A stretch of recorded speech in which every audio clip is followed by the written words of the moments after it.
Greetings, friends. I don't know if it's because of the pre-workout that's currently pulsating through my veins right now, but I'm super gassed for today's workout, and that's a very rare sight for someone who is on a cut, right? Because most of the time the mood is off or the energy is low, things like that. And I'm also going to be sharing certain lessons that I've learned along the way, because it's been like 70-ish days now, and there's some things that I've learned even just as recent as yesterday that I want to share that might help some people who are on their cutting journey as well. But before that, I'll be doing back and biceps, the usual favorite, and I want to attempt a muscle up today. Like, I'm feeling too gassed. If I don't get it, I'm gay. Anyway.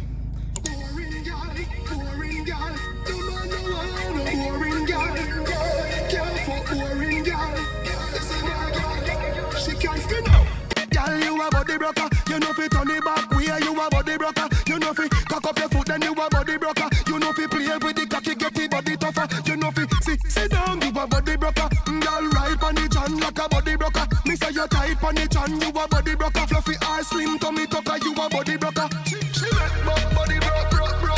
She make body broke. She make body broke. Kick body girl make it broke. Go harder you want me go harder. Girl go harder you want me go harder. Me say go harder you want me go harder. Make you say oh me so strong and me so maga. Kick up. Girl you a body broker. Take time and me come you a body broker. You can't wind to the ground you a body broker. Punani all your man you a body broker. Me say girl you a wife you a body broker. You can't wind pon time you a body broker. You a the little and the tight you a body broker. And Renee and Sher them a body broker. She make body broke. She make body broke. She make body broke. Kick body girl make it broke. Go harder you want me go harder.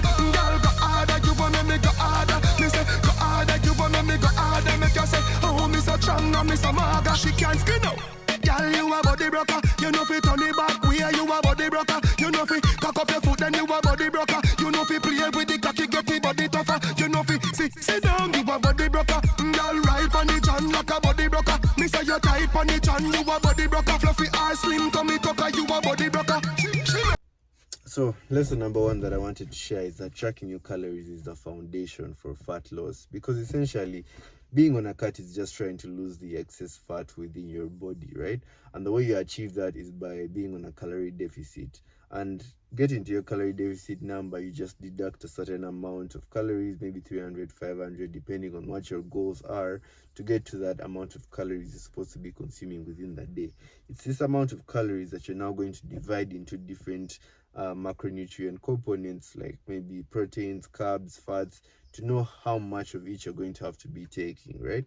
And the only way you know that is by using a tool that will help you to track your calories. I used to go by the assumption that maybe I could just eyeball my food, and because I have certain knowledge about maybe what kind of proteins have what kind of amount of calories, like maybe an egg has like 70 calories or something, then I could just get a rough, blunt estimate of how many calories that I've consumed.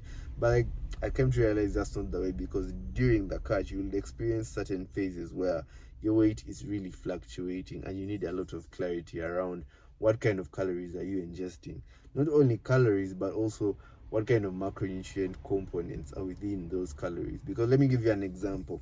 Not all carbs are the same. You could have like bread and then bananas on one hand. This might be a bad example, but I hope you get the point. You might have bread and bananas on the other hand, but given that bread is like a refined carb, but then bananas are like more organic and have a lower glycemic index, while bread has a higher glycemic index, this will adversely affect your insulin levels. It causes you an insulin spike, then instead your body is now going to be signaled to store more and more fat. So you start wondering, why am I going backwards and gaining weight, yet I'm eating the right amount of calories? But now instead your calories are coming from a very bad source, right? You're getting the carbs from a very bad source, while there's someone who's better off getting their carbs from a more organic source, and then there's Joel who's getting zero carbs because he's not trying to get into all that. But yeah, you get my point. So just get a tool like MyFitnessPal. That's what I personally use.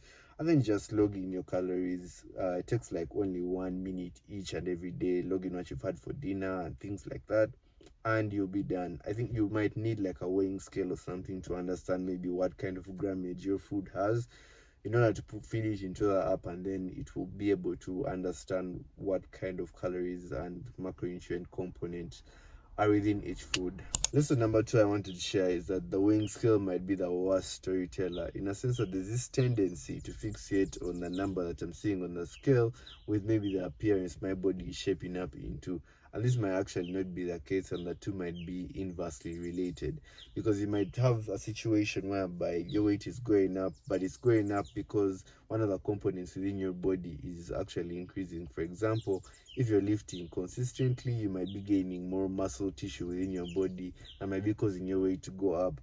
But then you're just looking at the narrow metric of weight, then you start maybe these OMAD 48-hour diets and then try to bring that weight back down. It is going up for good reasons, Or like you're on creatine or something, and one of the effects that we're familiar with creatine is that it's going to increase the amount of water that's retained within your muscles, and might be affecting your weight gain, right? So 2 ways I've tried to mitigate this is, first of all, looking at weight over a period of time, not just like one-off kind of records of weight in that you're recording maybe 1 week, another week, things like that, but recording it on a daily basis so that you can compare data much better. 2 is taking progress photos each and every day, like completely clothless. Those I can't share here, but like completely without clothes, to understand like where is my body experiencing the most change from. So I think with those 2, then you can be able to get a full picture other than just looking at the weight solely. The final lesson I would like to share is that fluctuations and plateaus are inevitable. You're bound to go through these kinds of phases whereby the weight is going to stagnate, or your appearance in the mirror is not going to be getting less shredded or anything, and you start to panic, right? You're like, what should I do next? What am I doing wrong?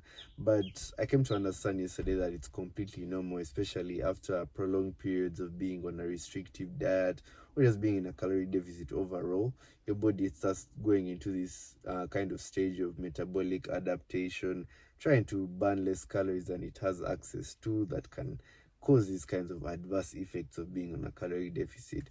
And one of the things I learned that can counter this is by going through a refeed kind of phase, or going through a maintenance phase, in a sense that refeed is like kind of like a cheat day. You have a cheat day to bring your insulin back up, or your carbs back up, to kind of stimulate your metabolism or something, so as to just bring it back into that fat reduction kind of state.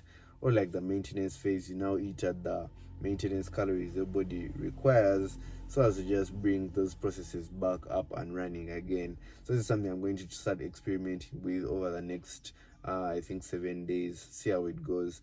But like, that's really all there is. It's not as easy as it looks. That's exactly what the king said.